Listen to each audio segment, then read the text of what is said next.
Actually, I have a little interesting story just to add on that. How many of you are aware of Captain Harlock and Queen of a Thousand Years? Have you heard about the little mess behind how that got made? Okay, what happened was Robotech was a success, and back one of the licensing managers at Harmony Gold was in the bathroom at the Harmony Gold offices with Carl while they were both answering a call to nature. So there were two men standing up next to each other, conducting a very important business conversation while they were next to each other. And he says to him in the bathroom, he goes, "Hey, Carl, that Robotech is doing pretty good. So are there any other Japanese properties that you think might do good?"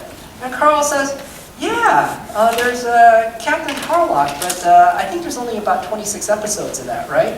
And he goes, "Okay, all right, I'll look into that."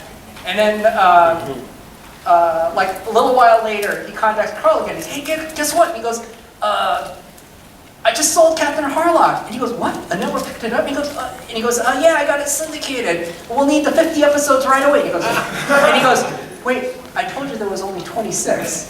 And he goes, "Oh, really?" And so that is a little bit of the, I'm paraphrasing there, but that's a little bit of the backstory of how Carl had to scramble to find the other Leiji Matsumoto series, which was Queen Millennia, even though it was not quite as good a fit as Robotech was. Yeah. Sir? The question that we may not be able to answer on, what are the chances of seeing original voice actors cameos? Kind of like Stanley and all. You know, if it were up to me, I'd cram them everywhere I can, but I'm not the casting director.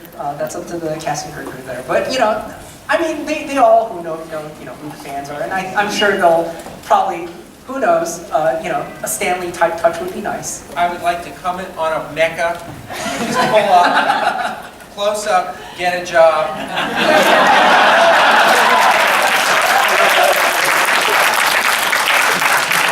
Way in the back with the white hat.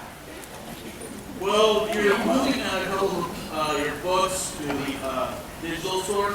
I know that you're making CDs of the music, but are you going to move the music also to the digital store also, or just going to have that for CD only?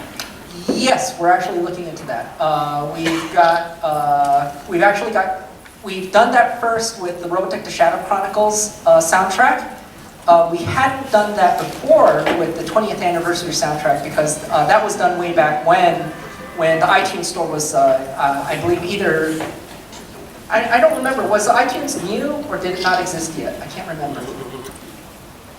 Well, anyway, now that it exists and it's the biggest game out there, yeah, definitely. We're going to do that for our next batch of music. Once we're done with all of it, yeah, we'll work on having that online. In the corner with the white hair. I was wondering if you had any other inside jokes, like Inside jokes? yeah, like the. Where are you? I don't see you. Wait here. Oh, there you are. You're in the dark. Yeah. I don't know, you know, we did all sorts of crazy, oh God, my mind just went blank. There were tons of things that we did. I just can't think of one right now. But there were lots of stuff. I mean, just crazy stuff. There was a restaurant on Sunset Plaza, and one of the guys, Kerrigan Mahan, who actually worked on the show, worked there, and he used to bring us food every night. I mean, it was crazy. It was crazy. I can't think of another one right now, but I will at 2 in the morning, and I'll put it on. You can blurt it out. Actually, there's one, and I got this from Greg Snegoff, and it was because when we were putting the Making a Robotech documentary together, and you should see it, because it's got a lot of funny stories, is Melanie McQueen, the voice of Lisa Hayes, said, Greg Snegoff told me to act out of my asshole. Yes. Yeah.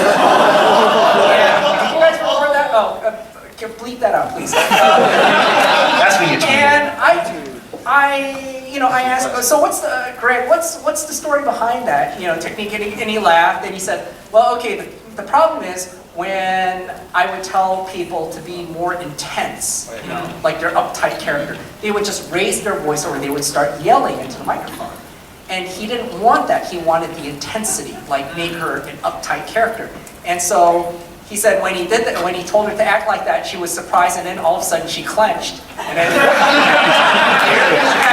Lisa Hayes trademark, style. Okay, I got one.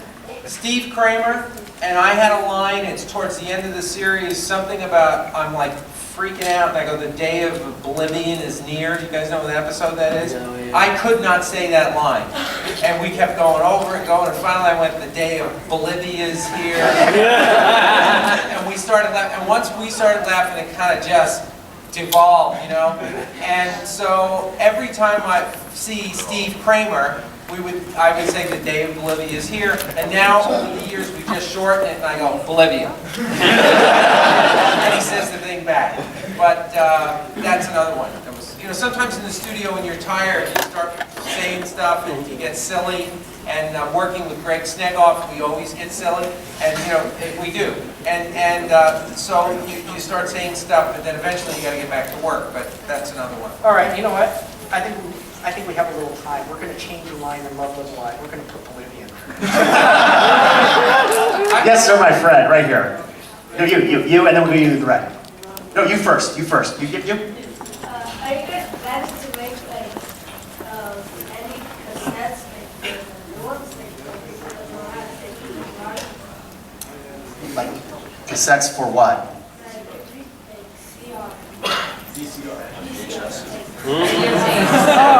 What's a VCR? Our last videotape release was actually handled by Carl Masick's own company, which was Streamline Pictures. That was back in the late 90s. Unfortunately, since then, that market doesn't exist anymore. And I think it's actually become harder because the factories that actually made the physical tapes are now starting to shut down. Actually, they have shut down. They have? Oh, They well, have shut down, there you yeah. go. Now the only place we can buy blank tapes is eBay. Instead of a VHS, I'll give you a 1 in 1,000 Macross Valkyrie limited edition. How's that sound? That's better than VHS tape. Sir in the red. Get you. When are we getting an iPad app? When are we getting an iPad? When are we getting an iPad app? That's a good idea. We're going to work on that. Standing in the back in white. I believe I remember that back then you had the series on Tsunami, I think. It was released and they were showing it. Are there any plans of having the series on like any networks like Network Adult Swim or like any stuff like that? You know what we discovered? What happened is people's television watching habits have drastically changed. And so the problem with traditional cable channels is unless you're watching like 24-hour news or like a reality series, people are less patient now than they were 10 years ago. When they want to see something, they want to see it now. And so the biggest distribution method for watching Robotech now really is Hulu. You can go there, and if you got your Hulu hooked up to your TV through a Rock-U box, you can just sit there anytime you want. You don't have to wait till it comes on the air. There you go. You're watching it on your TV. So, there you go. That's the best way to watch it now. Fred. Okay, how, and more importantly, when are you going to release Love Live Live? We don't have a solid date with that. We're still working on the distribution deal for that, but we'll have information on that very, very soon.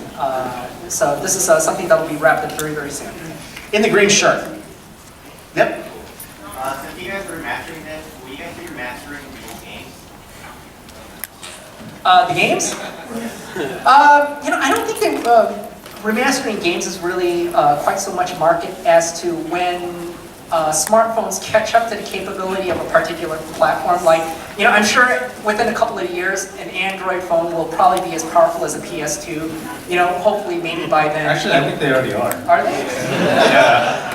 Okay, yeah. I mean, it would be nice to just see, old Robotech Battle Cry run on an Android phone. But, Yeah, you can play GTA on Android. Yeah. But right now, the way mobile platforms are developed is very different from the way console games are developed. So that's a bridge we haven't crossed yet, but yeah, that's definitely something we're looking out for.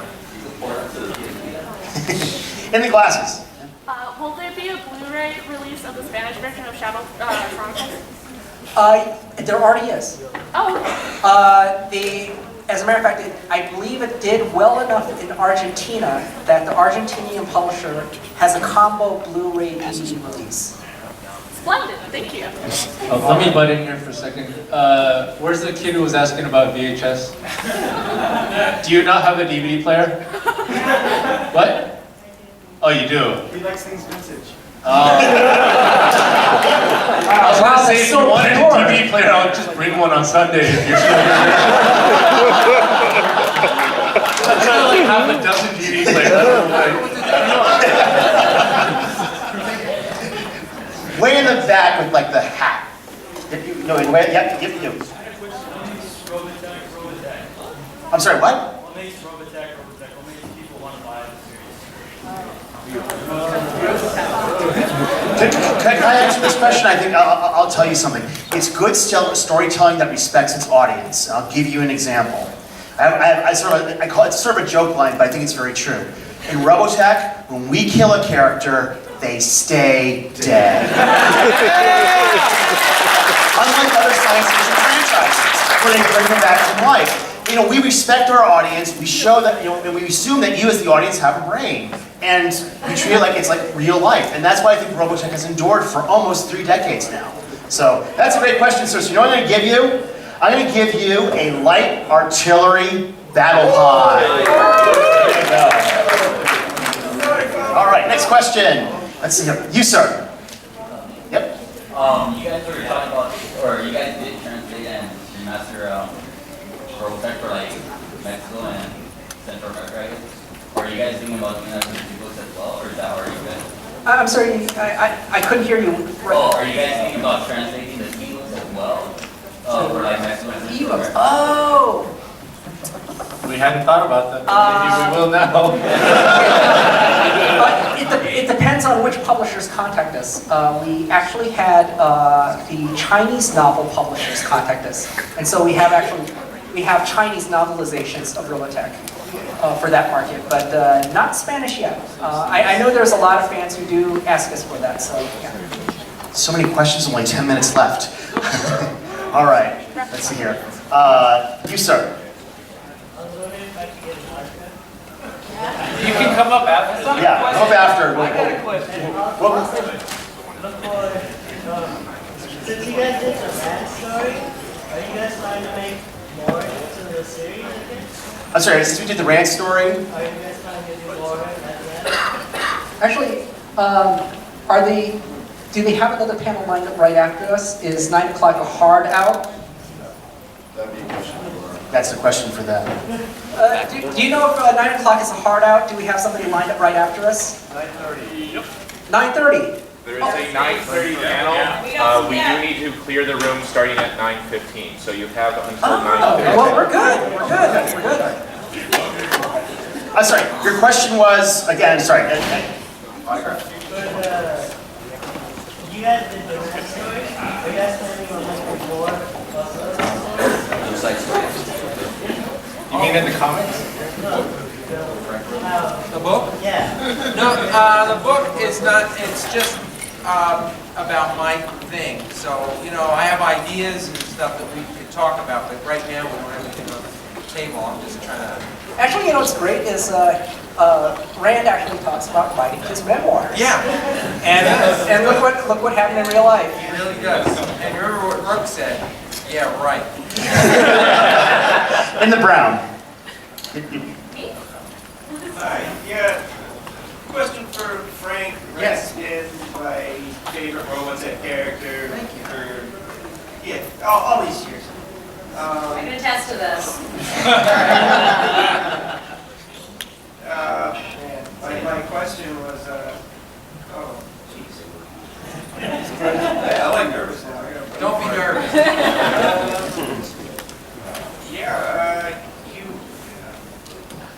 You know what? Get back to We'll get back to you. It's okay. It's happening. It's happening. Sir in white. My dad's a guy that likes things vintage. Is there any way that DVD will have it in its original state? What do you mean by original state? Okay. I forgot to cover one thing. In the 10 hours of extras, you know what we included is, okay, there is the Japanese version that you can buy. ADV is no longer in business. However, if you do go on Amazon now, I believe there is some inventory left of the ADV edition of Macross in the Japanese version. But there is one thing that we had not had available for a very long time, was the original edit of Robotech as it aired in certain markets, such as New York and Los Angeles. The first 2 times it aired, it had an incomplete soundtrack. It had less music, because not all the music was done. And then what happened was, this was something that was discussed with Carl. First time I brought it up with Carl, he didn't remember, because it had been such a long time. But then when we discussed in more detail, he was like, oh yeah, you know what? There was what was called a running change. And the running change was, they had to rush it to the air, to get it on the air, even though they weren't completely done with the mix. And then they had a more polished soundtrack of the Macross episodes, because all the music had been turned in. And what happened was it was more heavy in the music. Like, you'll hear a lot of the catastrophe theme, you know, all over the place. But in the original airing, that cue wasn't done yet. Wow. And there were some people who didn't even believe this existed because they didn't see this then. They saw it on home video first. And there were some people who said, no, it did exist. I believe it. But nobody believed them because nobody else saw this. And actually, all right, this gentleman right here, Tony Victorino. All right. He was actually instrumental, along with another gentleman, Steve Kim. We actually had to get guys around the country to help us piece this together. And the reason is, when they made the running change, because there was no nostalgic value to the original masters, they actually re-recorded the new version over the original masters. So the original version, except for that broadcast on the air, and maybe some of the residual tapes that the stations kept, was never archived. And oftentimes these stations, what they'll do is, when they're done with a tape, they'll return it, and then it was just dubbed over with other material and sent out again. And so these were considered to be, quote-unquote, lost for a long time, until we were able to piece these together from personal collections. And so on this home video release from A&E, we actually have the original versions of these episodes, and we actually cleaned them up as best as the digital software could. So they look, you know, about on par with the old VHS releases. Not worse, maybe a little bit better. But yeah, you can experience that. So you can be transported back to March 1985. So Yes, ma'am. the commercials in those? no, we had to trim those out. We didn't have the rights to those. Yeah.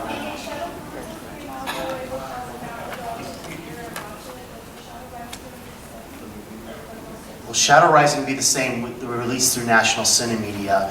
It's too early in the process for us to talk about that. We were very happy with National Cinemedia and what they did for us, releasing Shadow Chronicles in high definition over 200 screens across North America. But right now it's just simply too early in the process for us to talk about distribution for Shadow Rising at this time. Yeah, because right now what's on our plate is Love Right. Live. While you're waiting, here's the calendar. We'll cross that bridge. Yes. Sir? I was going to ask if you were planning to make a video game, new one, which style of gameplay would you recommend? Well, by far and away, the most successful game we had was Robotech Battle Cry. I mean, that shipped over 500,000 units. That was a huge success as far as licensed video games go.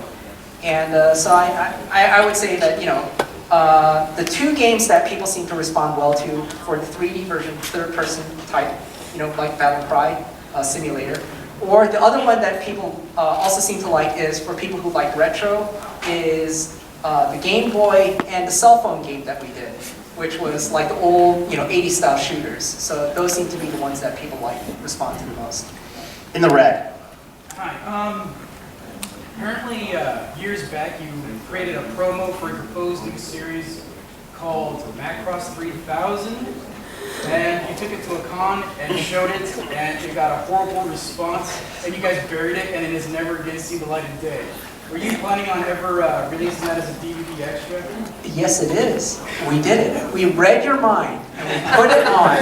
If you get the special Blu-ray edition of Robotech: The Shadow Chronicles, you can get Robotech 3000 as good as it looks.